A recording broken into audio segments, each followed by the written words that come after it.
Hello, everyone, and welcome back to episode 106. Thank you so much for joining me. I am back after taking a week off from the pod to focus on some other things that I'm working on, the membership, working with my one-to-one clients, and just refilling my cup by being outside, seeing a few of my friends, and just having a great time so that I can be the best version of myself and be able to do my best work. So I appreciate your patience very, very much, and I'm happy to be back with you this week. How are you all? I hope that you are well. I have had a busy Monday and the sun has been shining and I'm feeling focused and excited for the week ahead. I actually love a Monday. I know people really don't like Mondays a lot of the time, but even when I was in my job, still love a Monday. There's just something good about that brand newness of the week. So, I wanted to tell you about that I've been invited to speak at an event in Liverpool on Saturday the 13th of July, which is very exciting. It's a wellness day, which is going to be hosted by two lovely ladies called Sarah and Sophie, a different Sophie, not me. And they've got an Instagram page, which is called Soul Season Events. And there's going to be all sorts of stuff going on there. So it's going to be like stalls and Reiki and yoga, meditation, speakers, and most importantly, a bar. So if that's your vibe, the tickets are on sale now. So you can go and get those, have a look at their page and find the link in the bio. So, I'm choking. This week, I'm going to talk to you about something which is very relevant to me right now, because you know I like to keep it in tune with what's going on in my life, and something that I think is also going to help you too. So while I've been taking some time out, I've still been working particularly with several of my one-to-one clients, and there's been a bit of a common theme coming up for them and also for me. And that is the theme of being far too much in the masculine energy. So that's what I'm going to talk about today. How to recognise when you're leaning too much into masculine energy and how to step into more feminine energy and balance that out by leaning the other way. So if you follow me on Instagram, and if you don't, it's at Empower State, come and follow me. But you might have seen a story that I posted on Saturday where I was talking about this in regards to love and relationships. So this episode is not going to be specifically about love and relationships, because you can apply this to all the different areas of your life, because masculine and feminine energy affects all different areas. It affects family, it affects business, it affects relationships, everything. But I'm going to share with you my own realizations around this. So on Saturday, I was up at my mum's having a brew, and my dad was telling us about this man who we know that has just told us that he's got back home from getting married in his country where his family are from, and how it had been an arranged marriage. And we were talking about the concept of arranged marriage, and I asked them if they were to pick someone for me who we know, hypothetically, who would they choose? So they suggested a couple of people that I very quickly rejected the idea of. And my mum said something that really got me thinking deep. And she said that she didn't think that I was going to go out with anyone for years. And I was slightly offended, I won't lie, and surprised at that. And I asked her why. So she told me that she didn't think that I wanted a relationship or was even open to one. And although I'm very happy being single right now, and I really am, I'm not actively looking to be in a relationship. I thought that I was quite open to the idea of being in a relationship in the near future. So I was a little bit taken aback that she was fully expecting me to be spinster of the parish. And it got me thinking about if she was maybe right, that perhaps I'm not as open to it as I thought I was. So I went home immediately and got out my trusty journal to do some digging on that subject. And I want to share with you what I've discovered. Now, I'm going to apologise in advance for the fact that the first half of this podcast may well sound like I'm using you as my therapist. I am. But I will tell you why this is relevant to you and how you can address it if you find that you are in the same situation or a similar one in a different area of life to me.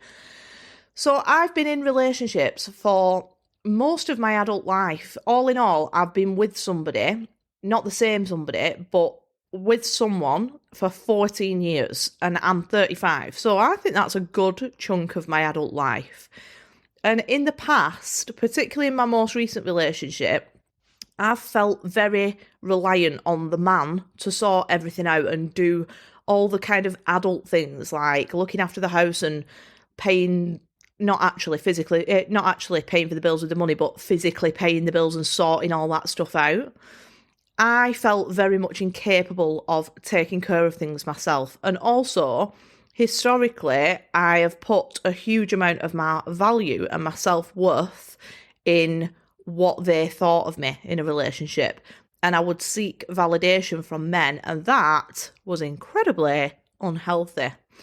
So 3 years ago, when this whole wedding scenario happened, I was catapulted into a place where I had no choice but to be on my own. So I bought my first home alone, and it was down to me to do the things that I used to rely on others for. And that was an incredibly steep learning curve. Never before in my life had I actually physically paid for like gas and electric and sorted all that shit out, like done all of the things that it takes to be independent. And at that time, I then became absolutely determined that I would be good on my own and that I was going to have my own home and that I was going to be the person that looks after me and that I was going to turn a negative into a positive and build myself a business. And I did, and I'm very grateful for that. I have worked really, really hard on building up my self-concept over the past 3 years, and a lot of the things that I'm experiencing in the physical, in the 3D, are as a result of that, because my thinking about myself has changed drastically. And I think even more recently that all of my focus has been on waking people up to manifestation and their own power and what they're actually capable of creating in their reality, particularly women. The identity that I have been stepping into over the past year or so is definitely giving like boss bitch vibes. And although I am thrilled that that's happening and that I am becoming her and that I can see that in the 3D now, I can see that while that really benefits me in my career, it's actually starting to hinder me in other areas of my life, particularly around love and relationships. I feel I've overcorrected somewhat. When there used to be like a kid at school with knock knees and they'd give them those special angled shoes to fix it, but then maybe they wore them for a bit too long and ended up with bandy legs. Well, I have banded my relationship legs by accident. Previously, I was knock-kneed, and now a horse could run through them because they're so bandy. So I left that relationship feeling like, at the time, that I'd come out fairly unscathed. But the thing about experiencing such massive abandonment is that even if you're not aware of it, the huge emotional impact of an event like that and lots of other similar events can suddenly burn in new programming into your subconscious, and that then reflects out into the 3D, and that's what's happening right now. So while I've been feeling very, very empowered about life in general, particularly around career and finances and freedom, I can now see that my success so far in that has definitely got some undertones of, fuck you, I don't need a fucking man and I'm going to prove it.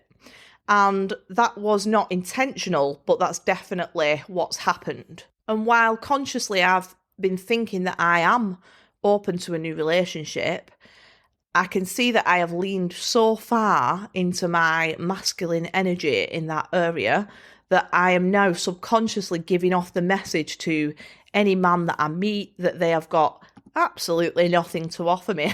That can be quite intimidating, understandably. So masculine and feminine energy are nothing to do with gender, and people get that really confused. It's not to do with whether you're a man or a woman. It's nothing to do with that. Men and women have a mix of both masculine and feminine energy, and there's a natural point of balance that can get out of whack depending on what experiences we've had or what's going on at the time. So imagine it like a scale on the feminine end, you're relaxed, you're receiving, you're allowing. And on the masculine end, you're very focused, you're very protective, and you're striving to get something.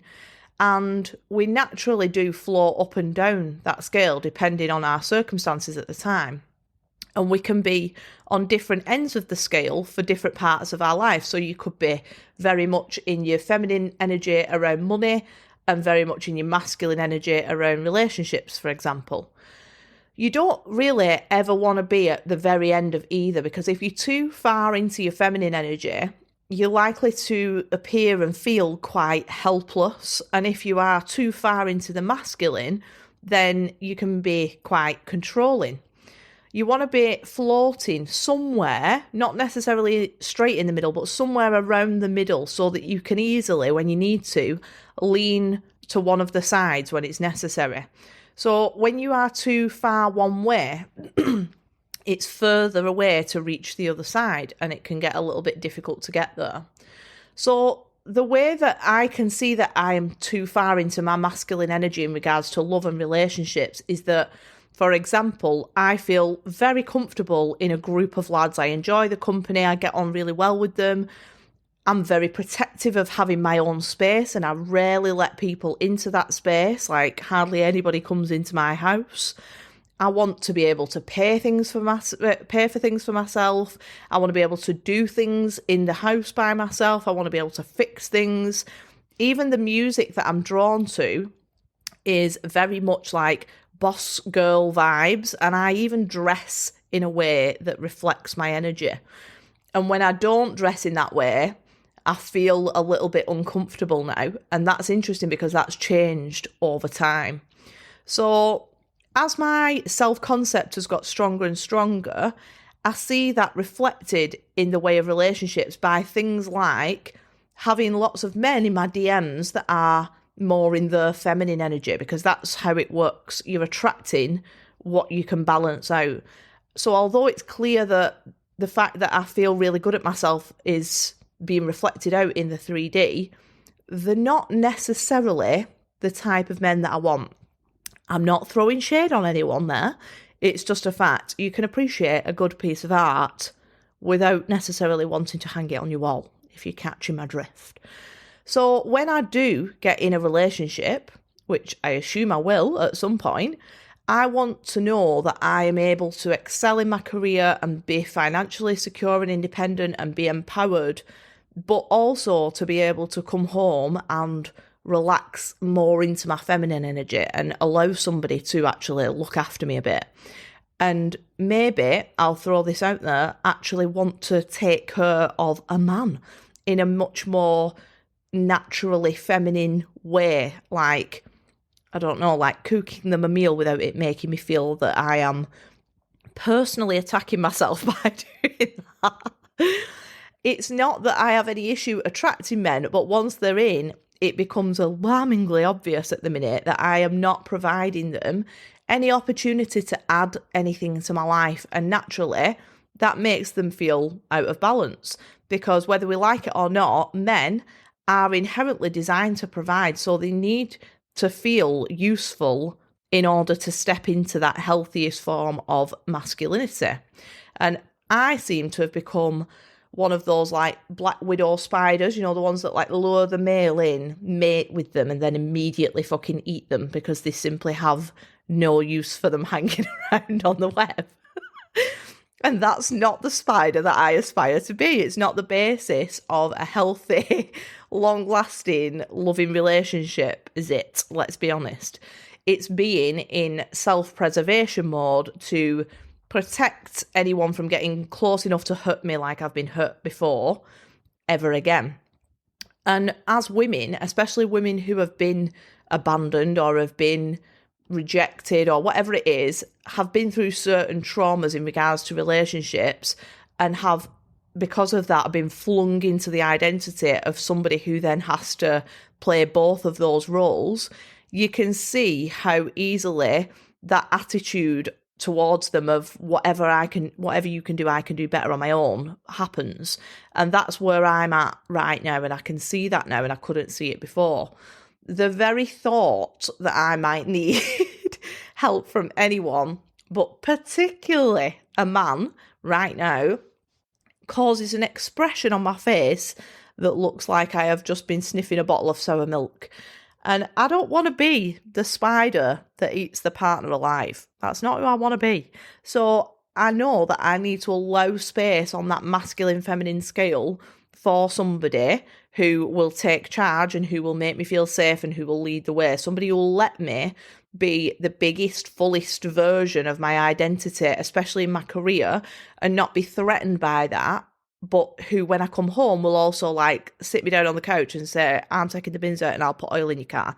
Because I am a very strong character and I know that that will cause me to walk all over them if they let me. Not in a horrible way. It's just that I am very strong charactered. So I need somebody who is equally or even a little bit more strong charactered to balance that out. And I've also realised that I am kind of guilty of encouraging this rejection of allowing men to be naturally dominant, but that's not actually a bad thing. Like, we do live in a world where there's a lot more gender equality, and that's great, but it also creates an idea that being very hyper independent as a woman is okay and that it's normal. And for me, that's just not what I want, because I know that eventually that will lead to burnout and to loneliness and to disconnection, and they're just the things that I don't want to experience. If you look at any healthy, lasting relationship, although both partners, like I said, will have feminine and masculine energy, the balance, they kind of counterbalance each other in whatever relationship that is, if it's a good, strong relationship. And again, that's nothing to do with gender necessarily. It's less common, but I know several happy couples where the woman is the masculine energy and provides, and the man is more in the feminine energy, maybe takes care of like raising children, for example, and that works fine too. It's not about the gender roles as much as about the energetic balance between the two people. So I've decided that I'm going to address this and I'm going to get more into balance again with my feminine energy, so that if I do choose to be in a relationship in the near future, I'm ready for it and I don't end up fucking it up because of the beliefs that I am currently holding around that area. It's something that I am very resistant to, I won't lie, but as we know by now, if you're feeling resistance to something, that's a good indication that it's an area to work on, because you're being held safely in your comfort zone by the subconscious where there can be no growth. And when I do go into my next relationship, I don't want to feel out of balance. I want to have that balance and I want to have that peace and feel safe to be the best partner that I can be. So I've bought a book, guys. I've bought a new book to add to my ever-growing collection. And this book is called Calling in the One, which makes me like, oh, no thank you. But it doesn't mean that you're going to actually call in the one. It's a 7-week program that has a task each day that is very, very much based on self-concept, because that's important to me. I don't want just a general relationship book. Even though I teach self-concept and I teach law of assumption, and I feel that I can confidently change the way that people in my 3D behave and speak to me, because everybody is me pushed out, I accept that I do need some help in applying it to actual real love and real relationships and real connection with people, because clearly I am fucking terrifying all the men that I meet at the minute with my 8 very threatening legs. Now, not only that, but if someone came to me for coaching with the desire to be in a relationship and to find love right now, I don't feel confident in showing them how to do that. I know that I could teach them the process of manifestation very easily, which can be applied to absolutely anything, but I don't feel that I could necessarily help them to work through their own blocks, which are going to stop them from receiving that relationship. So I'm going to do it for those 2 reasons. One, to prepare myself, and secondly, and more importantly to me at the minute, to become a better coach. So let's talk then about how you can spot if your energy is out of balance in any area of your life, because like I was, you might not even be aware of it consciously. So I'm going to ask you 10 questions to help you decide where you are on the scale. And you might want to re-listen to these questions and apply it to different areas. Because like I said, you could be very much in your feminine or masculine in one area and the opposite in another one. So if you answer yes to these 10 questions, that suggests that you are more in the masculine energy right now. So if you're scoring quite high, that might be something that you want to look at, if you like. So question 1 is, do you usually make decisions quickly and independently without consulting others? Number 2 is, do you often struggle to express emotion and show vulnerability? Number 3 is, do you feel like you need to be the person who is in control of the situations around you most of the time? Number 4 is, are you highly competitive, focused on your goals, and or resistant to collaboration or to help? Number 5, is your identity and worth heavily tied to your external accomplishments? Number 6, do you approach issues with an I'll fix it myself mindset rather than I'll ask for help mindset? Number 7 is, do you place high value on self-sufficiency and prioritise getting things done rather than doing things that bring you joy?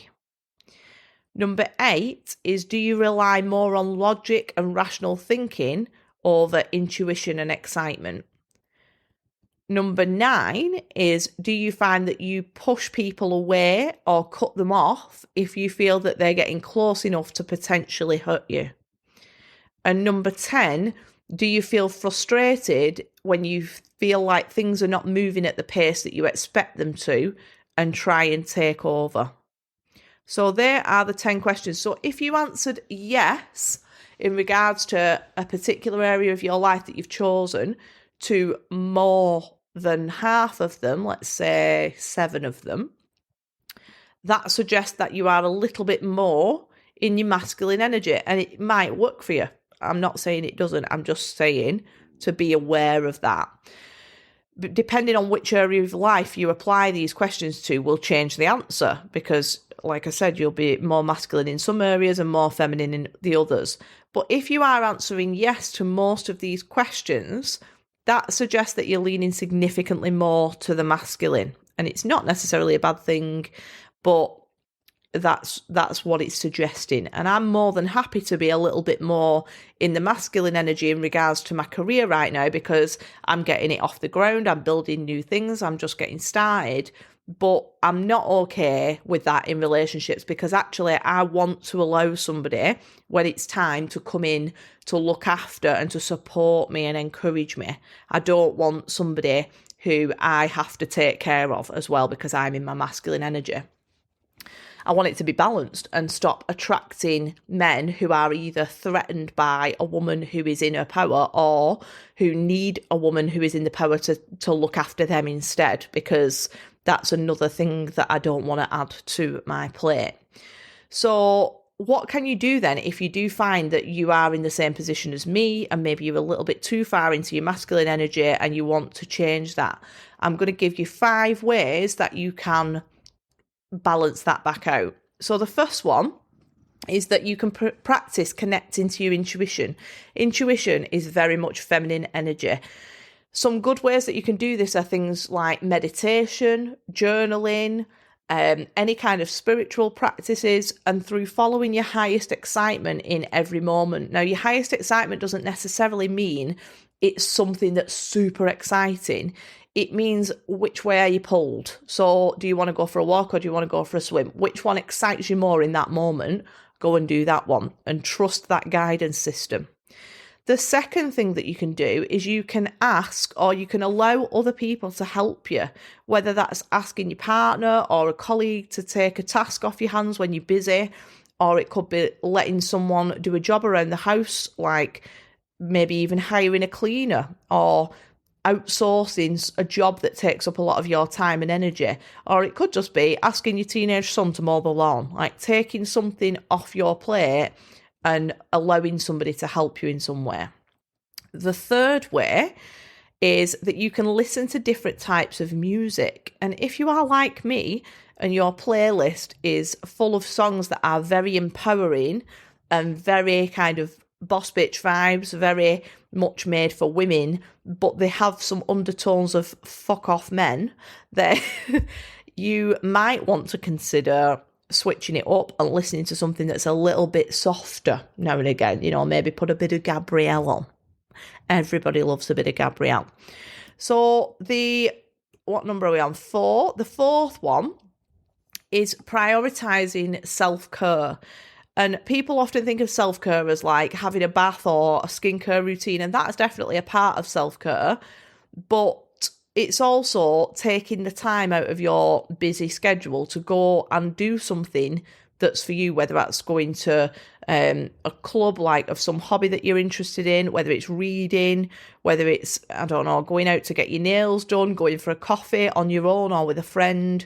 Or it could be something like just having a long bath and putting the candles on, getting a bit of Gabrielle on in the background, having a glass of wine, doing something that fills your cup and doing that regularly and making it a priority over all the other things that are happening in your life.